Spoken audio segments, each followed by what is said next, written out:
오늘은 예수와 함께하는 유쾌한 일상이라는 제목으로 함께 말씀을 나눠보고자 합니다. 우리 잠시 책 한 권을 소개하겠습니다.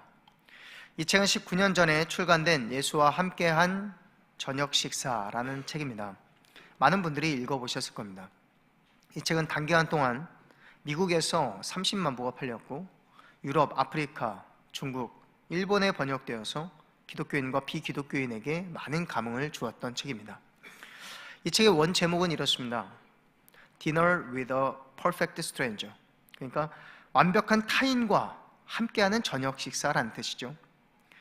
이 말은 한 번 더 풀어보자면 나와는 질적으로 완벽하게 다른 예수와의 만남이라는 뜻입니다.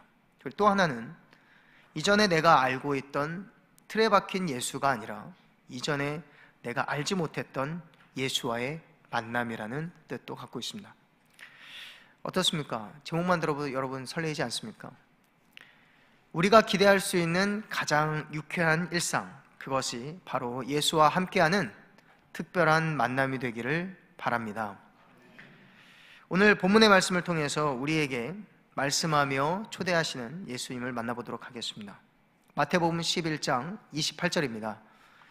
수고하고 무거운 짐진 자들아 다 내게로 오라 내가 너희를 쉬게 하리라. 이 구절은 예수께서 특별히 고난과 어려움 속에 지친 우리를 초대하시는 말씀입니다.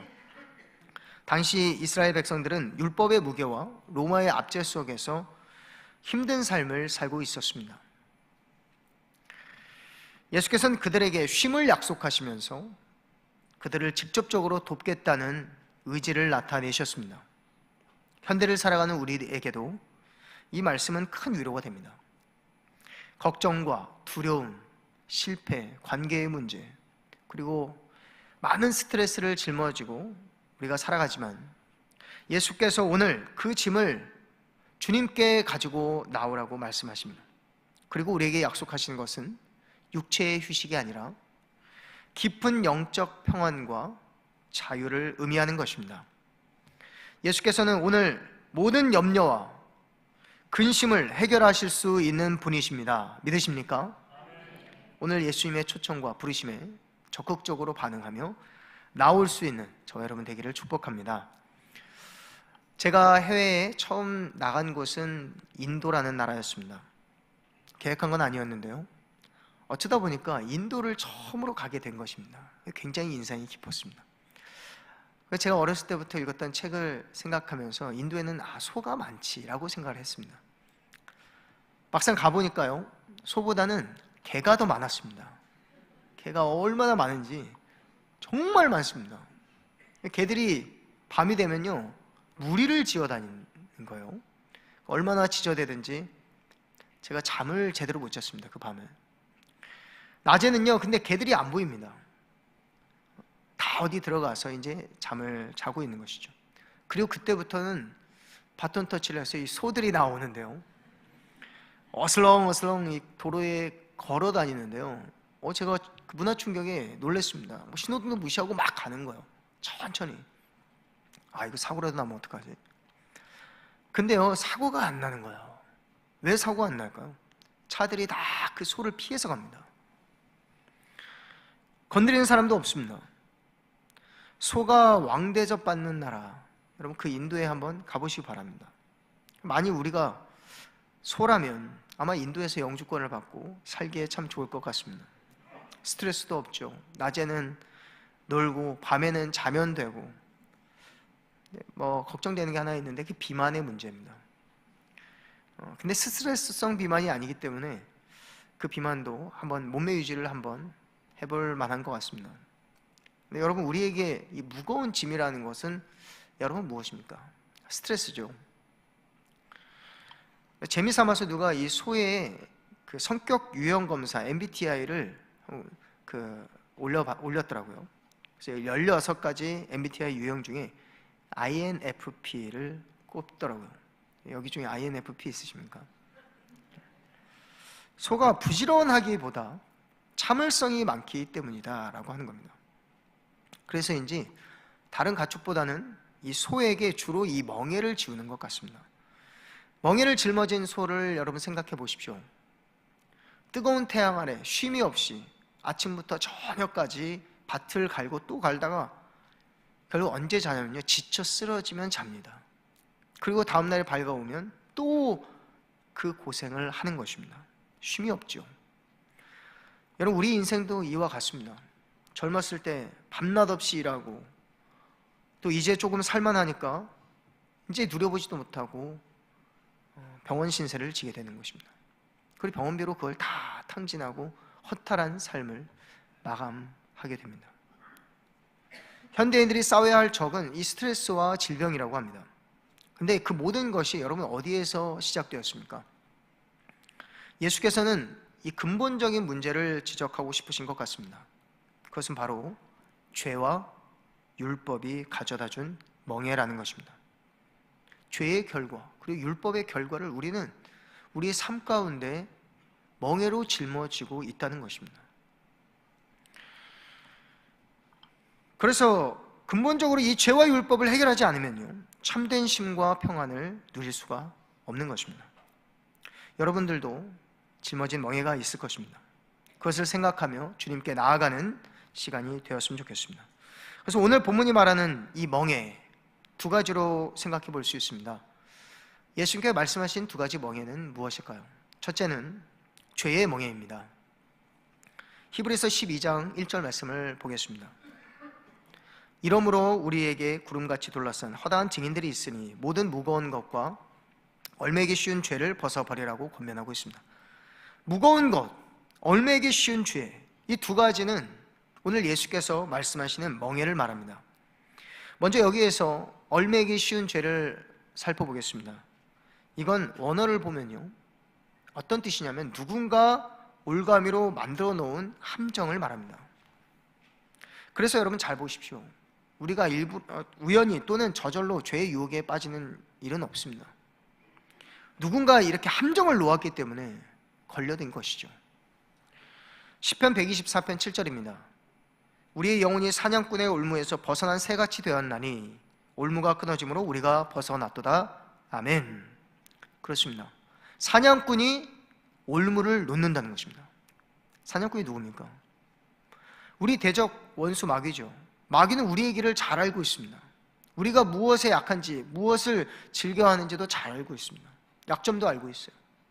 그리고 우리가 가는 그 길 위에 조용히 올무를 놓습니다. 그리고 우리 중 대부분은 무심코 그것을 잡을 것입니다. 영적으로 우리가 그만큼 깨어있지 못하기 때문에 그렇습니다. 그리고 그물에 걸려듭니다. 눈 뜨고 코 베어간다는 속담이 있습니다. 지나고 보면 와, 내가 어떻게 그렇게 당했을까? 어떻게 그 함정에 빠졌을까? 내가 어떻게 그 유혹에 빠졌을까? 생각해보지 않을 수가 없는 것이죠. 여러분, 이런 죄의 멍에는 평소 우리가 자연스럽게 가지는 스트레스와는 질적으로 다른 것입니다. 죽을 만큼 힘든 스트레스예요. 도무지 감당할 수 없는 이 짓눌림이 있는 것입니다. 그게 죄의 멍에입니다. 죄가 가져다 준 멍에. 사탄은 이 무거운 걸 우리에게 짊어주려고 하는 것입니다. 목적이 있죠. 아주 분명한 목적이 있습니다. 그것은 우리를 망하게 하는 것입니다. 애굽에서 노역하던 이스라엘 백성이 그토록 무거운 짐을 짊어진 이유가 무엇입니까? 성경에 나오죠. 바로가 이스라엘 백성이 더 장성하고 강성해지기 전에 말살해버리려고 하는 것입니다. 그래서 죽을 만큼 힘든 짐을 짊어지우는 거예요. 그래서 다윗은요, 살면서 얼마나 많은 스트레스가 있었습니까? 평생을 쫓기면서 살았습니다. 왕이 돼서도 쫓기는 삶을 살았어요. 배신도 당해봤습니다. 수없이 많은 전쟁을 치러야 했습니다. 근데 시편 32편을 보면요, 이 다윗이 그동안 짊어진 그 스트레스와는 비교할 수 없는 무거운 짐을 지고 있는 모습을 보게 됩니다.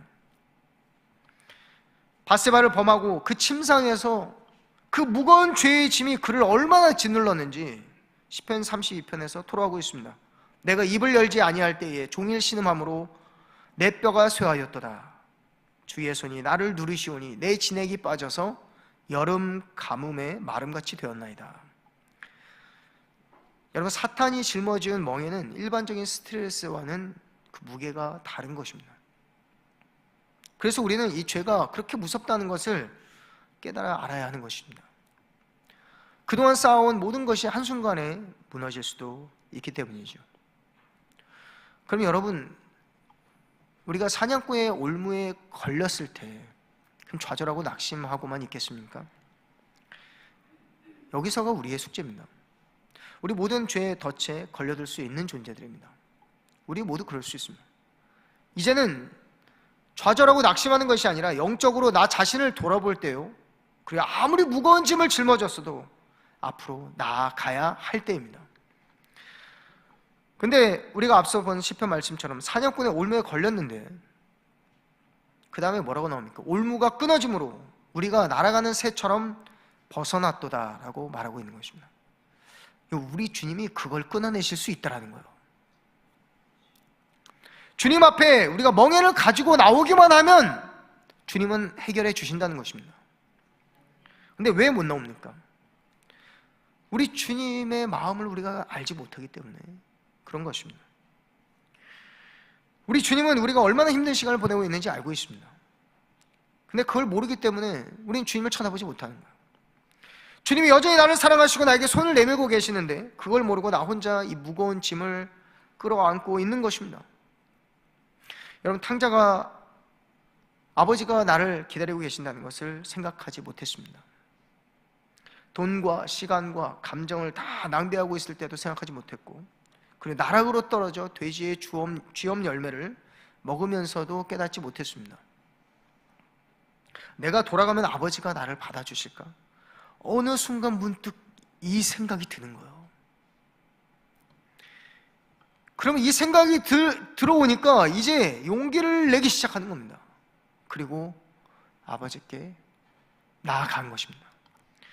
여러분, 이걸 생각하는 것이 바로 믿음인 줄 믿습니다. 이 믿음이 생기지 않으니까 우리는 고통 중에 그 멍에를 메고 있으면서 주님 앞에 못 나가는 것이죠. 그 여러분이 낙심하고 좌절하고 무너졌을 때 우리 주님이 여러분을 여전히 기다리고 있다는 사실을 굳게 믿으시기 바랍니다. 떠올려야 돼요. 성령께서 깨닫게 하실 때 용기를 내어 나올 수 있기를 바랍니다. 부끄러워도 가지고 나와야 됩니다. 주저앉고 싶어도, 괴로워도 나오시기 바랍니다. 이거는요, 그냥 주일이 되어서 교회에 나오는 것을 말하는 것이 아닙니다. 마음을 열고 전심으로 우리 주님 계신 곳으로 나오는 것입니다. 오늘 말씀을 보면요, 수고하고 무거운 짐진 자는 다 오라고 말씀하십니다. 여기에는 우리 모두 다 오라고 하십니다. 그리고요, 그것을 벗어버리고 나오라는 것도 아닙니다. 여러분, 멍에라는 건요, 소가 스스로 짊어지는 것도 아닙니다.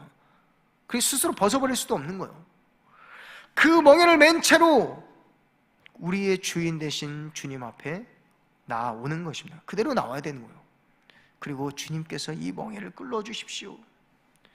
주여, 이제 이 무거운 짐을 내려놓고 싶습니다. 저를 용서하시고 불쌍히 여기서 이 무거운 짐을 벗겨 주시옵소서. 여러분, 그때 주님은 여러분을 그 품에 안아주십니다. 그리고 이 죄의 멍에를 해결해 주실 줄 믿습니다. 사냥꾼의 올무에서 벗어난 새와 같이 자유와 평안을 허락해 주십니다. 그 예수는 십자가의 능력으로 우리를 자유케 하시는 분이십니다. 믿으십니까? 저도 무거운 짐에 못 이겨서 힘에 겨울 때 부르는 찬양이 있습니다. 요즘도 은혜를 많이 받고 있는데요. 오 주님, 나를 붙드시면 내 영이 소생하리. 그 크고 귀한 사랑의 품 갈 길을 일러주네. 할렐루야. 사랑하는 우리 이룸의 성도 여러분, 죄가 올가맨 멍에가 있으시면 이 시간 마음을 열고 전심으로 주님 앞에 나오시길 바랍니다. 주님께서 약속하신 그 말씀대로 여러분을 불쌍히 여겨주셔서 저와 여러분의 죄의 멍에, 그리고 죄가 짊어지은 무거운 근심과 고통을 해결해 주실 것입니다. 둘째는 어떤 멍에입니까? 율법의 멍에입니다. 우리는 의식하지 않는 동안에도 나라가 정한 법의 지배를 받고 있습니다. 대한민국의 헌법 외에도 수많은 법들이 존재하죠. 법은 우리에게 혜택을 주기도 하지만 개인의 자유를 제한하는 데 목적이 있습니다. 지금 나에게 적용되지 않는 법이기 때문에 충분히 우리는 무관심할 수 있습니다. 하지만 나중에라도 우리는 그 법률 조항 하나, 단어 하나 때문에 불이익을 당하거나 손해를 입을 수 있습니다. 저도 예전에 보험 하나를 들려고 하는데 보험회사가 많잖아요. 그래서 2개, 3개, 4개의 보험을 막 비교하면서 보는데 결국엔 제가 그걸 다 공부하게 되더라고요. 왜 그렇게 합니까? 내가 원하든 원하지 않든 우리가 법의 지배를 받기 때문입니다. 그래서 로마서 6장에 보면 이 법이 사람의 죄를 정하여 끝내 사망으로 이끌어 간다라고 말하고 있습니다. 그만큼 법의 지배는 우리가 예상하는 것보다 훨씬 강력하다는 것을 생각할 수 있어야 합니다. 유대인들에게는 이 모세의 율법이 있었습니다. 법이라는 것은 세월이 지나면 점점 세분화되고 또 구체화되는 경향이 있죠. 모세 율법이 제정된 후에 1500년이 흘렀고 이제 예수님이 이 땅에 오셨습니다. 오랜 시간이 지나면서 유대인의 율법은 굉장히 확대되었겠죠. 포로기 이후에 에스라와 율법 교사들이 일어나면서 소위 랍비라고 불리던 사람들이 생겨났습니다. 그들이 율법을 해석합니다. 그리고 미시나, 미드라시, 탈무드, 할라카 같은 것들이 만들어졌습니다. 그리고 그 뒤로 이제 예수님의 시대까지 이것이 내려왔는데 구전으로 내려오게 된 것입니다. 근데 그게 출애굽 시대의 것으로 알려지면서 신약 시대에 아주 권위 있는 규율이 되어버렸습니다. 여러분, 이런 것들이 생겨나면요, 순기능도 있겠지만 사람이 만든 거기 때문에 역기능도 분명히 있겠죠. 성경의 그 한 예로 이 고르반의 규례를 볼 수 있습니다. 이는 사람이 얼마나 법을 악하게 이용할 수 있는지를 보여주는데요, 이 고르반의 규례는 모세 율법에는 볼 수 없는 것입니다. 그러나 이것은 사람들로 하여금 부모 공경에 대한 하나님의 법을 저버리게 만들었습니다. 이런 역기능은 오히려 하나님의 계명과 율법을 쇠약하게 만듭니다. 또 힘 있는 자들과 악한 자들이 얼마든지 사욕을 위해서 법을 이용할 수 있다는 것도 보여줍니다. 법이라는 건요, 이 테두리를 정해주는 거기 때문에 그 안에서는 마음만 먹으면 우리의 악한 동기로 무언가를 할 수 있다는 것입니다. 이게 법의 한계죠. 그 법조항이 많아지고 복잡해지면요, 또 다른 부패가 일어납니다. 법을 잘 아는 자가 강한 자가 됩니다. 뇌물을 받거나 또는 법 지식을 파는 일도 일어날 것이고 누군가는 억울한 일도 당하게 될 것입니다. 우리가 사는 현대사회에도 똑같이 일어나는 일입니다. 율법 자체가 아니라 율법을 악한 동기로 이용하는 사람들이 만든 이 법이 그들이 짊어진 2번째 멍해가 된 것입니다. 여러분, 공의가 무너지고 정의가 사라지면 법의 무게는 더 무거워지기 마련입니다. 이것이 예수께서 그들을 바라보시면서 탄식하고 슬퍼하셨던 현실입니다. 아모스 5장 24절 말씀입니다. 오직 정의를 물같이 공의를 마르지 않는 강같이 흐르게 할지어다 라고 하나님께서 말씀하셨습니다. 하나님은요, 우리 개개인의 영혼 구원뿐만 아니라 우리 사회가 건강한 사회가 되기를 간절히 바라셨다는 것을 알 수 있습니다. 예수께서 지금 우리 사회를 보시면서 어떤 슬픔을 갖고 계실까요? 저와 여러분의 눈을 바라보시며 무슨 멍해를 가지고 나오라고 말씀하시겠습니까? 백그라운드도 없고 가난하고 또 병들었고 세상 어디에 기댈 곳 없는 우리 같은 자들이 겪고 있는, 여러분, 이 불이익에 대해서, 불평등에 대해서 여러분 생각해 본 적이 있습니까? 왜 세상은 점점 발전되어 가고 있고 점점 살기 좋은 세상이 되어 가는데 실상은 그렇지 않잖아요. 먹고 살기 힘든 세상입니다. 그리고 취업난, 인플레이션이 왜 이렇게 심각해지고 있습니까? 앞으로는 그러면 어떻게 되겠습니까? 좋아지겠습니까? 여러분, 우리가 알지 못하면요, 슬퍼할 수도 없습니다. 대안도 찾을 수 없고요. 우리 피부에 와닿지 않는 불이익이 누군가에는 피부에 와닿는 이익이 되기도 합니다. 불법과 위법뿐만 아니라 이 합법 안에서 그런 일이 일어날 수 있습니다. 말세에는 부익부, 빈익빈의 시대가 가속화된다고 합니다. 이것이 선한 법을 악용하는 그런 자가 굴레 씌우는 보이지 않는 법의 멍에입니다. 이게 우리가 짊어진 그 멍에예요. 우리 자녀들이 살아갈 멍에입니다. 우리 주님은 세상의 모든 시스템을 다 보고 계십니다. 이리들이 넘쳐나는 그 묘연한 세상 속에 우리와 우리 자녀들이 짊어진 이 멍에가 얼마나 무거운지 우리 주님은 알고 계십니다. 그리고 우리가 앞으로 살아갈 그 지혜를 우리 주님 갖고 계십니다. 주님 말씀하십니다. 내게 와서 배우라. 나의 멍에를 메고 내게 와서 배우라. 우리 주님의 해답을 갖고 계신 줄 믿습니다. 주님의 해답을 갖고 계세요. 그 여러분의 율법의 멍에가 무엇인지, 우리 사회가 가진 이 멍에가 무엇인지 생각해 보십시오. 그리고 주님 앞에 그것을 기도점으로 가지고 나오십시오. 하나님, 우리와 우리의 자녀에게 기회를 주십시오. 하나님, 이 민족에게, 이 백성에게 하나님 기회를 주시옵소서. 그렇게 기도하며 나올 수 있는 저와 여러분 될 수 있기를 주님의 이름으로 축복합니다. 그때 우리가 이 두 가지 멍에를 살펴봤습니다. 첫째는 죄의 멍에요, 둘째는 율법의 멍에입니다. 그렇다면 세 번째 멍에가 있습니다. 오늘 본문이 말하고 있는 예수의 멍에, 그것이 무엇일까요? 그리고 우리는 무엇을 배워야 할까요? 로마서 13장 10절 말씀입니다. 사랑은 이웃에게 악을 행하지 아니하나니 그러므로 사랑은 율법의 완성이니라. 할렐루야. 그렇습니다. 여러분, 이웃에게 악을 행하지 않는 법, 우리는 살면서요 이웃에게 크고 작은 악을 행하며 살아가기도 합니다. 우리 삶을 돌아보십시오. 그런데 그것이 바로 이기주의, 그리고 내가 사랑이 없으므로 그런 악을 우리도 행한다는 거예요. 그런데 우리 주님은 우리에게 그것에 집중하라고 말씀합니다. 악을 행하지 말라. 사랑으로 모든 사람을 대하라. 그게 주님의 멍에입니다.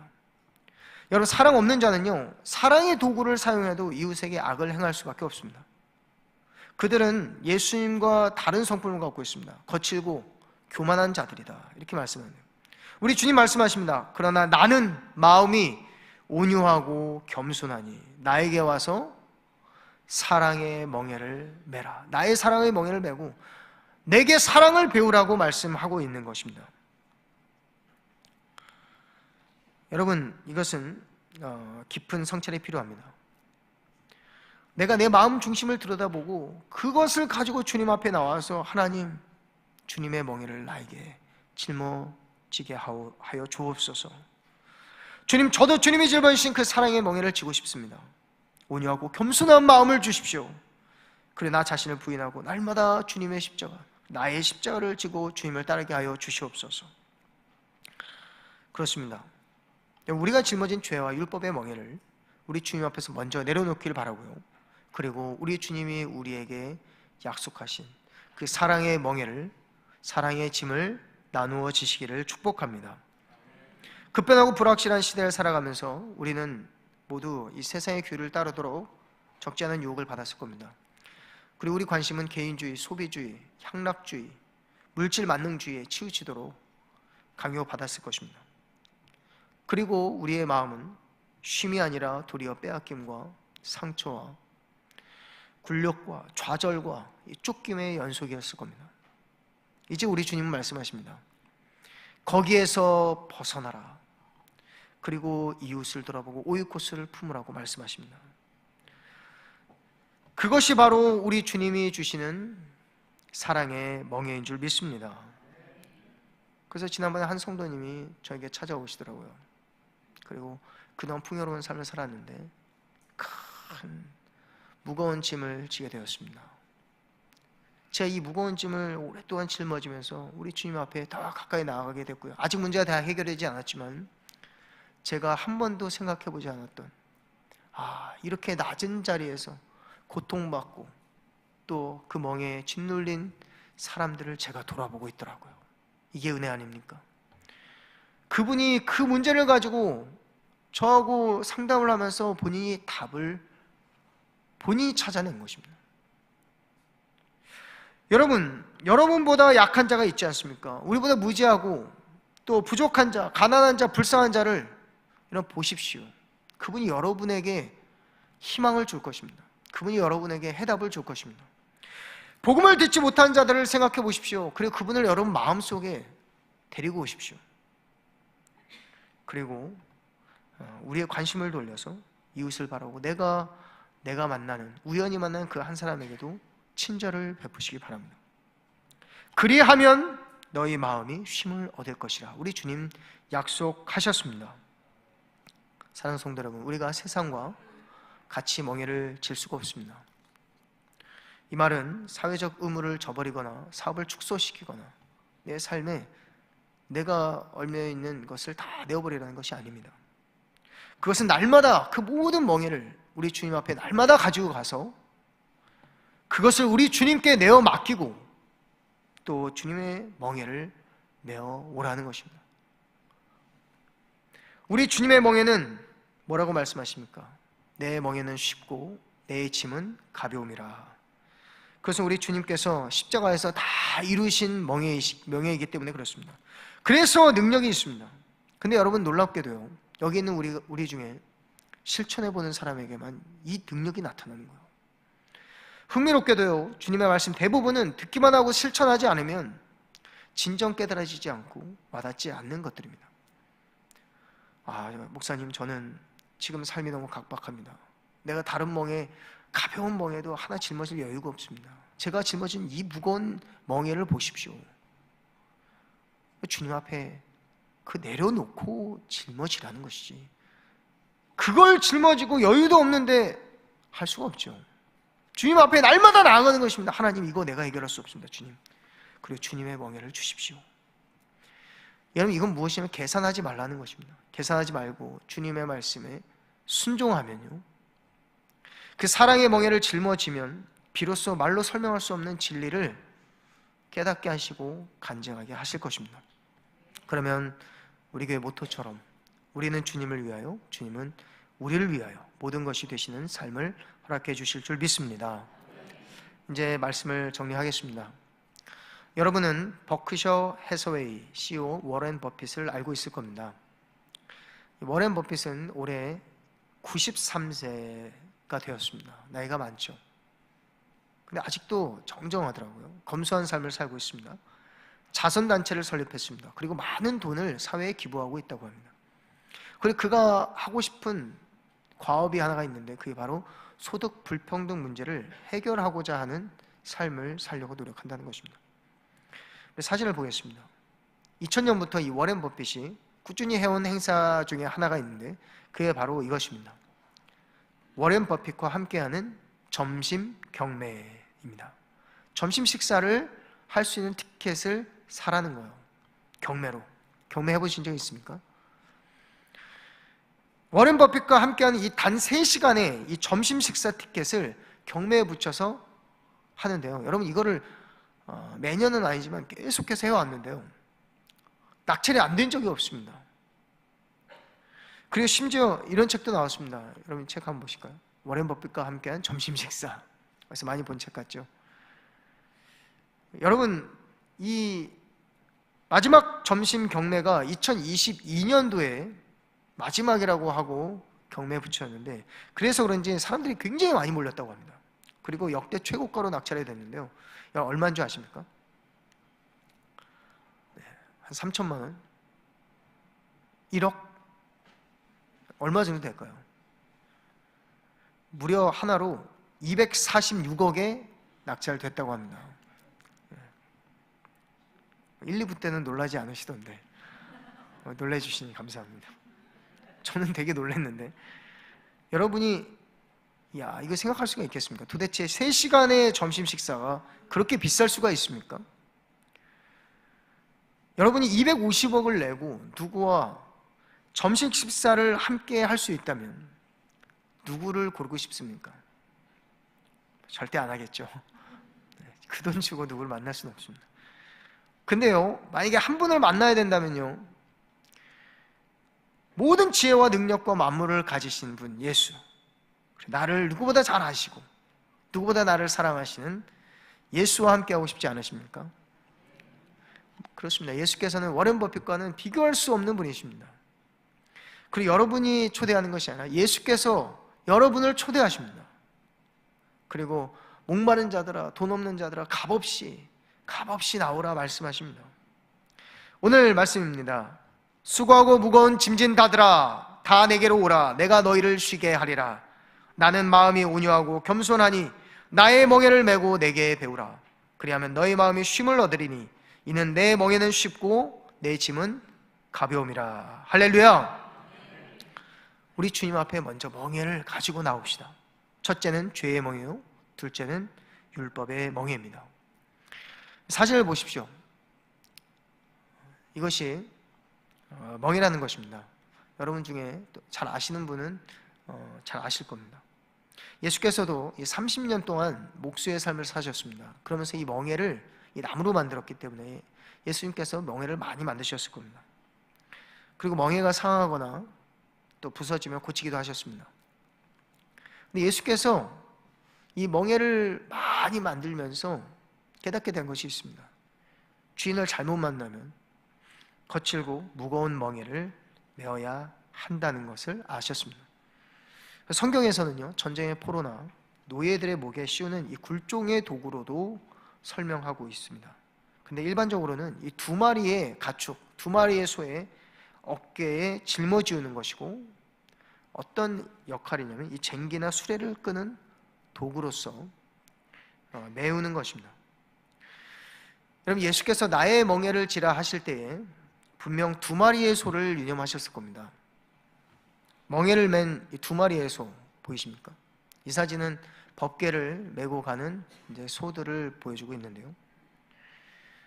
여러분, 멍에를 맨 이 두 마리의 소를 한결이라고 부릅니다. 멍에를 짊어진 여러분 옆에 우리 예수께서는 온유하고 겸손한 자세로 엎드려 있으십니다. 그리고 예수께서 우리를 부르실 때에 얘야, 너의 멍에를 나와 함께 짊어지자라고 말씀하십니다. 우리 예수께서는 우리를 동정하지 못하실 이도 아니요, 그리고 우리와 똑같이 시험을 받으신 이로되 죄는 없으시다라고 말씀하고 있습니다. 시편 68편 19절 말씀입니다. 날마다 우리 짐을 지시는 주 곧 우리의 구원이신 하나님을 찬송할지로다. 아멘. 사랑하는 성도 여러분, 우리 하나님께서, 우리 예수께서 저와 여러분의 무거운 짐을 아시고 그 짐을 함께 나누어지기를 원하십니다. 우리 주님 앞에 나오기만 하면 우리 주님께서 우리의 영혼에 쉼과 안식과 평안을 주십니다. 시편 기자의 이 고백이 저와 여러분의 고백이 되기를 간절히 바랍니다. 그리고 마음 열고 우리 주님께 이제 나오기만 하십시오. 전심으로 나오기만 하십시오. 그러면 십자가의 능력으로 우리 주님께서 모든 것을 해결해 주실 것입니다. 오늘 말씀 때문에 시작되는 예수와 함께하는 여러분의 유쾌한 일상을 기대합니다.